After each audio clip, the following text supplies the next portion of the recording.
Welcome to LiveDaf, your online Daf Yomi Shir. Shalom Aleichem. Welcome back to today's Daf Yomi, Menachos Daf Pei Hey. We begin at the Mishnah, which is 7 lines off the top.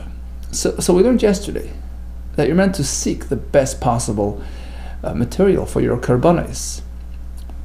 We spoke specifically about the Omer Shtei Alechem. Says the Mishnah, Ein mevin lo mibeis hazvolim. So when you look to source your material for the mincha, the flour that you need for your karban, you're meant to go for the best. Don't bring it from beis hazvolim, a field which has to be heavily fertilized, which is indicative of its poor quality. And there's another reason, because the fertilizer, the animal waste, will impart an odor, unbecoming odor on the crop, so that will ruin it. That will the acid effect will whatever, it will spoil it. So in any case, that's not the optimal source for your mincha. More from a field which is more on the dry side, which has to be constantly watered, which also will not yield the optimal crop. Nor from grain growing, between the trees.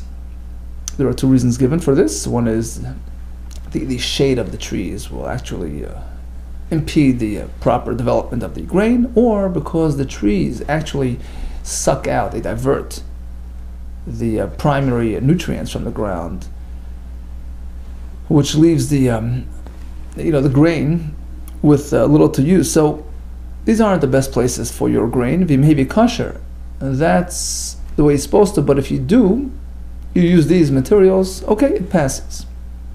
It works. So now we go back to the Omer. The Mishnah will give us a step-by-step, play-by-play instruction of how they would go ahead with the efforts to produce the most optimal, the highest quality, premium soilus for the Omer. Nora is just plowing without planting. Near, right? So you leave the field just plowed up, soil overturned, allows it to replenish and to recharge itself. So that's what you do the first year. Nora shad rishon. Vashana shniya, the second year comes next year. Now it's time to plant it. And you plant it towards the end of the winter, right? Just enough time to get it growing for the Omer. B'shana shniya zoira koydem al Pesach shivim yom. You plant it 70 days before Pesach. If you do this, you'll get the best of the best. V'oise soiles meruba. So this grain will produce the good quality, abundant soilus. Will have the proper flakiness in it, and will be the best you can have for the Omer. Keitzad boidek hagizber. Now the farmer is done harvesting this crop. He delivers it to the Beis Hamikdash. The gizber, the manager, wants to ensure that it's nice soilus without the unwanted powder. How does he go about doing this inspection? Keitzad boidek hagizber. Machnas yad lo soichen. So he dips his bare hand into the sack of this soilus, and he checks to see if it's really soilus, which is the flakes, or is it just that powder flour. Avok, if he comes up with the powder on his hand, and psula, he sends it back to the factory. Actually, not petty. You can't use it until it's re-sifted and cleaned out. And furthermore, if it was found to be wormy, then the whole thing is psula. You can't use it, as we're going to see in the Gemara. Worminess disqualifies the material. Keitzad oise nora shad rishona, etc. So the Mishnah give us the precise instructions on how to yield the best possible crop. First year you do near, and then it says something about the second year. You go ahead and you plant it. What happens the second year? But do you plow it again? Yiboilu. The question was posed like this: Hey Kamar, what did the Mishnah mean when it said that you plow once and the next year you plant? Now Rashi, by the way, learns, Rashi Ksaviyat at the bottom learns that you're always going to plow it right before you plant it. Apparently it facilitates the proper absorption of the seeds. That's a given. The question is, do you do another empty plow ahead of the planting season, second year around as well? So during the first year, yes. What happens during the second year? What does the Mishnah mean? On the one hand, you can say Nara Shara Rishona, Ushnia Nara V'Zer. You do near the first year and the second year, and then you go and you plant it. So when the Mishnah says Nara Shara Rishona V'Shnia, Uvashana Shnia, it means you do it the first year and the second, then you go and you plant it. Or you can say no. Near is only on the first year. Nara Shara Rishona. Ushnia Zera B'Loina. Nara. The second year, just go with the planting process without advancing with a near. Tashmai comes a raya that in fact you execute near twice. Tashma Desanya. Or B'Yesi. Avchite Karzim Kvar Achim. Although the Mishnah mentions specific, locales from where they sourced the Omer, and the Menachos, but actually we had two very good places that we know about. Chite, the weed of Karzim, Kvar Achim. These two places. If only they were closer, we would use them for the Karbana, for the Omer, Malay. If only Smucha is Yerushalayim Hayu, if they were situated closer to the city, close to Yerushalayim, which Rashi learns means more mountainous area, which is optimal for growing grain. Another reason is because if it's close to Yerushalayim, you can just find it right there. You don't have to bypass other grain, which is not preferred. You're meant to take from the first you encounter. So in any case, if only they were closer by, we would use them. They would use them for the Omer. Because because really, the Omer is meant to be brought from a field which presents the best growing conditions. You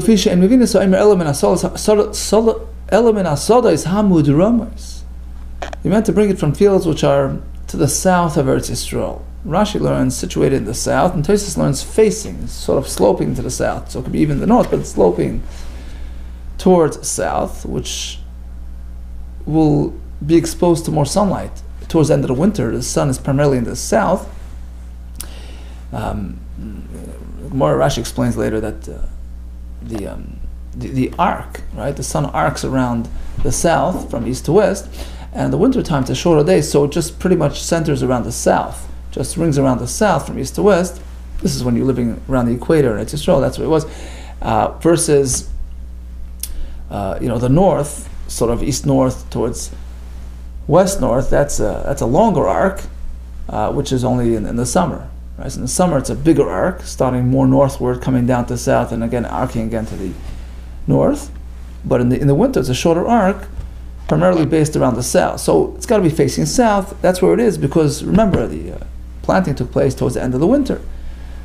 V'hamnu norais l'kach, and they were prepared, right? They were plowed in advance of this seeding. And the reason sheben chamazei rachas, because those fields gain the most sunlight exposure. Umehen chamashika, so the sun rises there and sets there, as we explained, because when you're in the south, you get the whole arc in a more direct fashion than elsewhere. And the Brisa continues in terms of what is the farmer going to do? Ketzadais, what does he do? Nora shara rishayna. So the first year he does near, right? Ushnia, chayresh, v'shayna. Second year as well. He does one plow and another plow before the seeding, v'seira, and he plants it. 7 days before Pesach. And this way he gets the best of the best. The reason why they wait, until the tail end of the winter, at the last minute, because you want to try to catch some sun, right? You want to catch some warmth. So the closer to the spring and summer, the more sun you have. And now once you did this, you're a winner. Voisa, when you do it in this fashion, you get the best crop, the best yield. Kana zeres. So the stalk will be just a tefach wide, but the kernel area is Rasayim, is 2 tefach wide. You got really humongous, winners. The kaitzer, you harvest it, ma'amer, bundles, vadash, threshes, v'zoyer, winnows, v'bur, and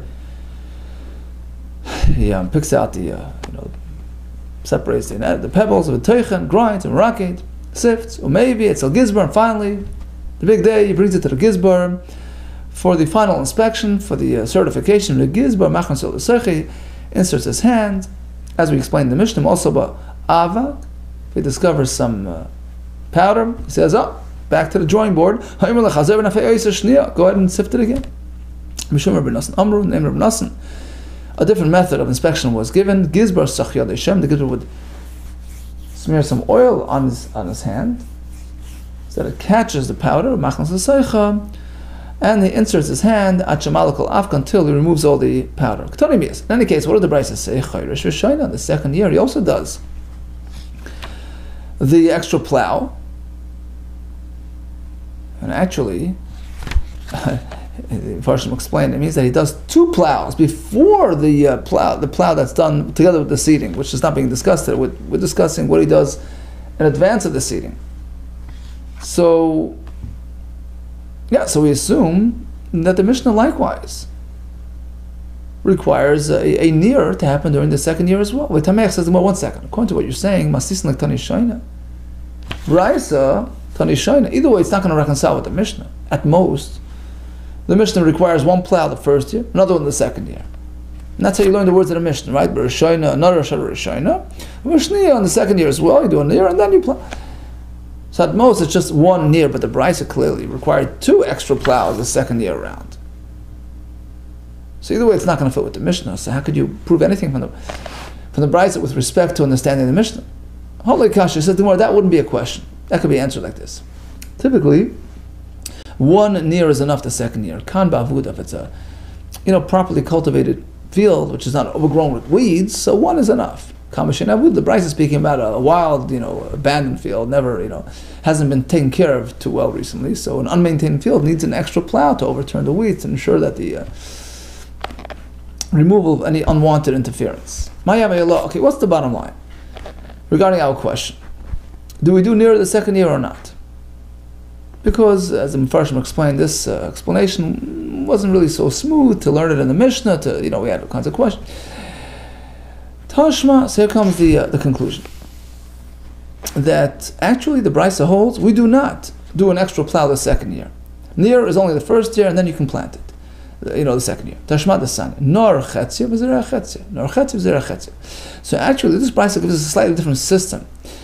In order to avoid overloading the field, we do it half at a time. We plant it half at a time. So, look, we have a big field. We plow it all at once. And nor chetzia. First half you leave it fallow, and you only plant the second half. The next year you just reverse it, right? But you don't need to do another plow. There's no discussion of another plow,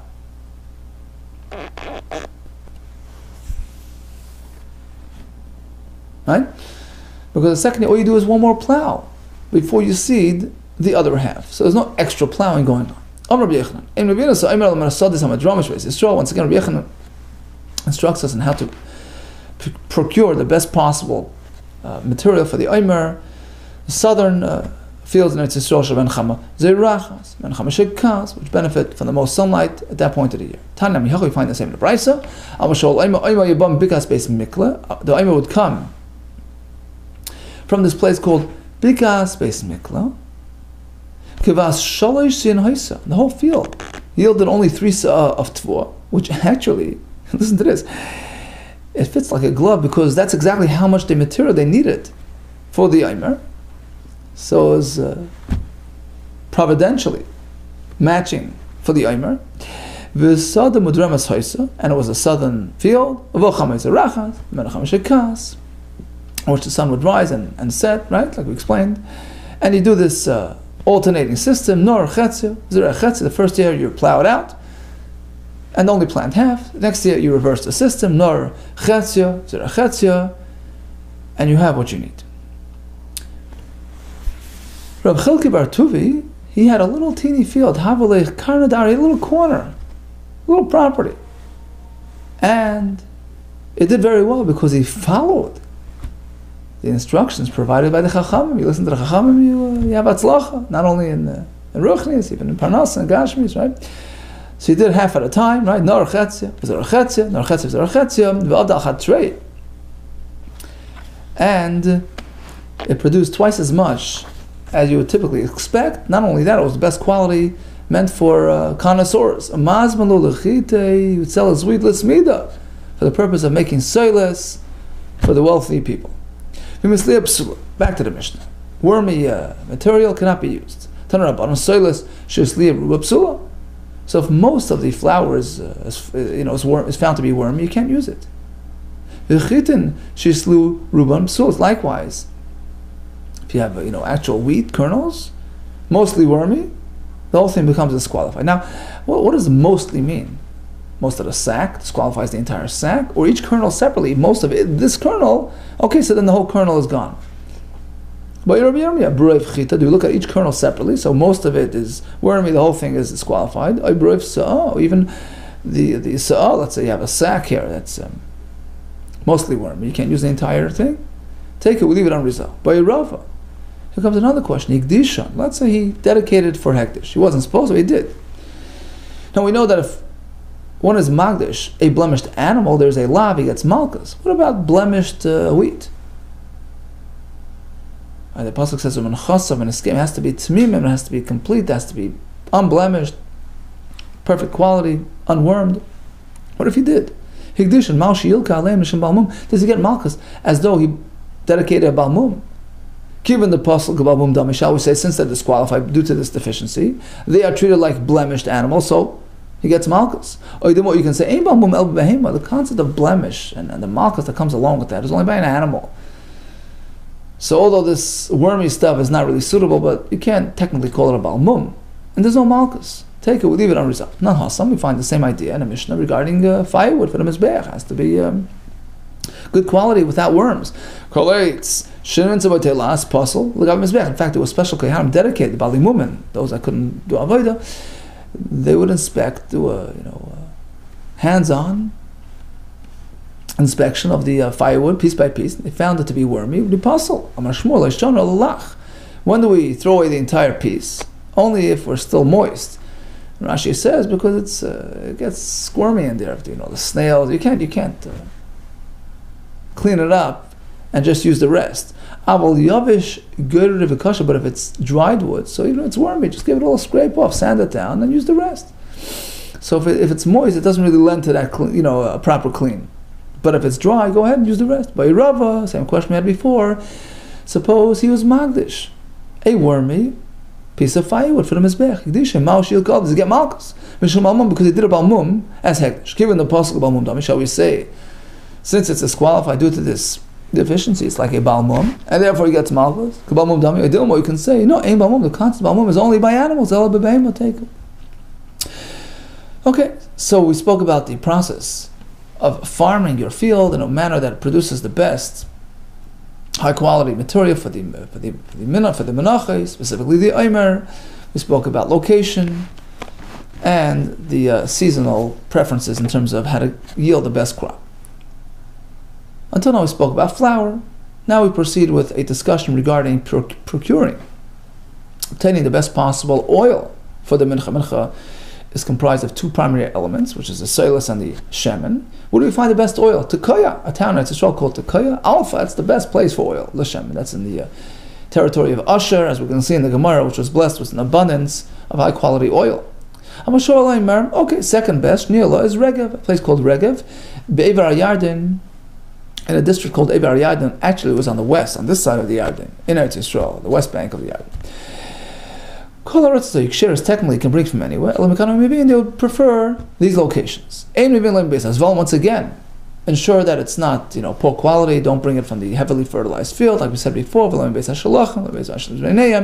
Nor from an olive grove which has other plantings between the trees, which robs it of its nutrients. Maybe kosher. If you did it, it works, but it's not recommended. But you shouldn't bring acidic olive oil pressed from very unripe olives. Maybe kosher. If you did it, it's okay. It still passes as olive oil. However, if you should bring oil from squeezed out of soaked olives that was soaked in the water, that's not proper oil. Nor from pickled olives, nor cooked olives, and maybe possible in this case, even b'di'evid, it doesn't work. Okay, we begin with a story. It took place at the time of David HaMelech, when Yoav was trying to reconcile between David and Avshalom. Yoav was looking for some good advice. He sent to the town of Tekoya to get some wisdom, to find somebody who can advise him. He found and he summoned from there a very wise woman. Now, why was he looking for wisdom in Tekoya? Listen to this. Since they're accustomed to consuming olive oil, it's a primary element of their diet in Tekoya, so olive oil imparts wisdom. Unbelievable. So the diet can actually affect a person's intellect. This was the bracha that Moshe Rabbeinu gave the Shevet of Asher, V'tevel b'Shem and Ragloi. The Chalka Shel Asher, referring to his territory, which had an abundance of oil, would just stream away like a spring. Amru, in fact, it was an amazing story, Pamachas, which highlights this point. So one time, Nitzruchu Lahen. Anshe Lutke, the people of Lutke, they needed oil. They needed oil, Hashem, and they were out of oil. Minu Lahen. So they hired this Pulmustas Echad, this Geisha, this manager, this Roman manager, to this agent. I don't know, Roman, but he was an agent. He was going to get some oil. They told him, okay, if you can find us some oil, we would appreciate it. 100 riboy. Now riboy is 10,000. So 100 times 10,000 mana, that's a lot of oil. Okay, so he got to work. Halach l'Yerushalayim. First stop was Yerushalayim. Amrullah said, no, we're out. We can't supply that type of oil. Lech l'Tzur, go to Tzur. Halach Tzur went to Tzur. Amrullah sent him to go to Gush Chalav. Halach, he went Gush Chalav, which Rashi says was in Asher's territory. Halach Gush Chalav, expecting to find some goods. Amrullah, the people told him, go to so and so, and you find what you need. Leichetzel plain l'sadallah. Let's go to this farmer who's out, in that field over there. Go to that field, and you'll find your oil. Umatzai. So the fellow went, and he sees this guy. Didn't look very impressive. He was Shaya Oizek Tachasesav. He was holding his cultivator. He was cultivating the soil underneath the trees. And he looked like just a work Amrullah. So the agent tells him, Yeshtacha shemen b'meya riboy shani tzarech. Perhaps do you have access to all that oil? Amrullah says, sure. I'm telling Shiyasai Malachti. He says, yeah, but I'm busy now. Wait a little bit, okay? Him telling Shiyasai Malachti. So the guy waited patiently until he finished his work. Okay, once he was done his day's work, Hivshel kel lachirav. So he slung his tools, over his back. He looked like just a laborer. So as he's walking home, he's clearing the orchard, the grove of these stones, and it looked like he was just a plain worker. He wasn't really, playing the part. So the agent turns to him again and says, I just want to confirm, are you sure you have that oil that I need? All that oil? I think this whole thing is just it seems to me just a setup, just a joke. It appears to me the Jews just set me up for a disaster here, just playing games with me. Okay, but in any case, he waited patiently, followed this Yid back to town. Once this Yid approached his town, his maidservant comes out with hot water to wash him up, a container of hot water, brachas by the raglav, he washed his hands and feet. Next was a container of oil, and malaya shemen, right, the gold, canister filled with oil. He dips his hands and feet in the fulfillment of the pasuk. Okay, so this fellow is really intrigued. After he brought him home for alachaim, he gave him to drink, he gave him a meal. Okay, he says, oh yeah, what do you need? Oh, it was the oil, right? So he goes, takes him to the storeroom, and measures him up exactly how much he needed. 100 riba of oil. He says, is that it? Anything else I can help you today? Amalei says, perhaps you need more, I can give you more. Amalei says, actually, I can use more, but I don't have enough money. I ran out of money. Hey, sure, I don't have enough money. Amalei says, you know what, I'll give you on credit. You want to buy more kach? You want to take more? Take. I'll just go along with you. I'll escort you back home, and I'll pick up payment over there. I'll get the paid over there. So he added another 18,000 ribu worth of oil. And the problem was, he would have done more, but he ran out of trucks. It was said that this agent didn't leave a moving animal behind. He hired he rented all the animals, and it's just all the animals that he could find to transport the goods. And that's it. That was the end of that. Not a horse, not a mule, but a gumel, nor a camel, a chamor, nor a donkey. Eretz Yisrael, throughout the whole Eretz Yisrael, they didn't hire. Okay, so he's on his way home with this whole huge shipment of oil. Kivan shigel le'irei. Once he comes home, Yotzu his townspeople come out, to thank him, to praise him. Wow, this is an amazing feat. Amar he says, what are you thanking me? Loyally, don't thank me, don't praise me. Praise and thank, show gratitude to the fellow walking along with me. He's the boss. Not only did he give me what I needed, he added on credit. First, he gave me the 100 riboy. Not only that, he now has a balance with me of 18,000 riboy. This story highlights the lesson in the pasuk in Mishlei. Appearance isn't everything. At times, a person presents as a wealthy man, but really, ain't koil. He's not a man of means. It's just external. On the other hand, misroish, sometimes he looks poor, just a plain worker in the field. Oh, his fellow is nice and wealthy. And Farshim explained this, of course, relates to ruchnius. Sometimes a person presents like a talmud chacham. Everyone thinks that he's a man of prominence, but really, it's much less than that. On the other hand, a person sometimes doesn't present like a prominent person, but really, internally, you can ask him anything, a big talmud chacham, which is really what counts. Okay, so we discussed what to find good oil in the chelak of Asher, specifically in Tekaya, Gush Chalav. Interesting story, which relates to the topic of the oil, but also concluded with a life lesson. All the best, Yonat Tzlach Rab.